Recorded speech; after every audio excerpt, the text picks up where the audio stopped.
আজকে গরু পাচার থেকে শুরু করে বালি পাচারই হোক, আর সেখান থেকে শুরু করে নারী নির্যাতনের একের পর এক উদাহরণ যখন সামনে আসে, আমরা প্রত্যেকবার দেখি কিছু না কিছু ভাবে সেই অপরাধীদের সাথে কিন্তু শাসক দলের এক অদ্ভুত আঘাত।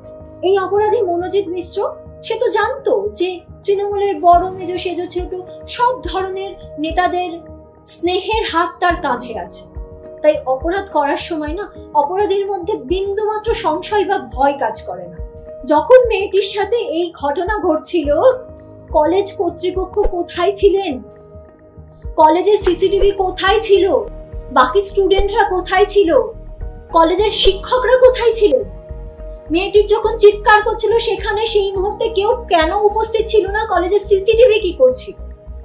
প্রশ্ন অনেক কিছু, কিন্তু আপনিও জানেন আমিও জানি জবাব আমরা কিছুই পাবো না।